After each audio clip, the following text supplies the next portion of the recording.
আমাদের হোয়াটসঅ্যাপটা অন করার পরই প্রায় সময় দেখা যায় যে আমাদের স্টোরেজ ফুল দেখায়, কিন্তু এই স্টোরেজের প্রবলেম কিন্তু আমরা খুব ভালোভাবে কিন্তু সলভ করতে পারছি না। কিন্তু কি কারণে?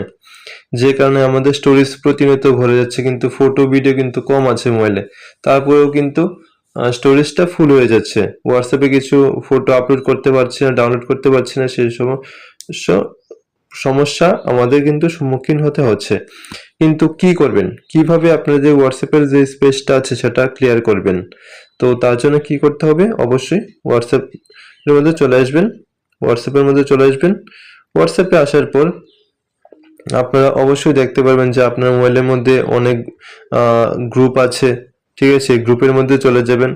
আমি এখান থেকে যে কোনো একটা গ্রুপ বেছে নিচ্ছি, কারণ আমার কোন গ্রুপের মধ্যে বেশি ডাটা ইউজ হচ্ছে সেটা আমি দেখে একটা গ্রুপ বেছে নিচ্ছি। যেমন আমার এখানে একটা গ্রুপ আছে, দেখতে পাচ্ছেন ফার্স্ট এই গ্রুপটা আছে। এই গ্রুপটার মধ্যে আমি ক্লিক করব, কারণ এই গ্রুপের মধ্যে অনেক বেশি এসএমএস আসে, সেজন্য আমারই অনেক সমস্যা হয়ে যায়, কারণ স্টোরেজ ফুল হয়ে যায়। তো সেজন্য আমি কি করব, এই গ্রুপের মধ্যে আমি চলে যাব। গ্রুপের মধ্যে যাওয়ার পর দেখতে পাচ্ছেন যে এখানে অনেকগুলো পিডিএফ দেওয়া হয় গ্রুপের মধ্যে। এই পিডিএফ এর জন্য কিন্তু আমার হোয়াটসঅ্যাপের কিন্তু স্টোরেজটা কিন্তু ফুল দেখায় প্রায় সময়।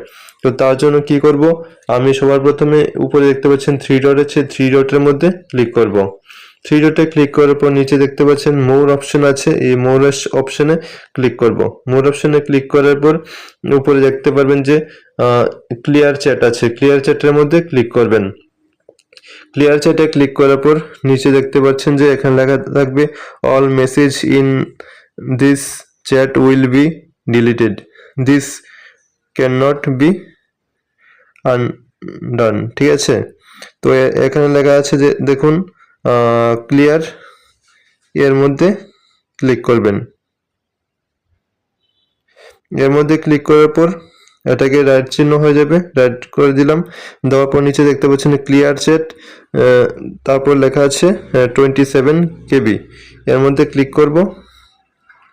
তারপর দেখতে পাচ্ছেন এটা কিন্তু ক্লিয়ার হয়ে গেছে। তো আপনার যে গ্রুপের মধ্যে অতিরিক্ত এসএমএস আসে সেই গ্রুপ থেকে কিন্তু এইভাবে কিন্তু ডাটাগুলো ক্লিয়ার করবেন। তো ভিডিওটা কেমন হয়েছে অবশ্যই জানিয়ে দেবেন কমেন্ট বক্সে। তো দেখা হচ্ছে নেক্সট ভিডিওতে। Thanks for watching.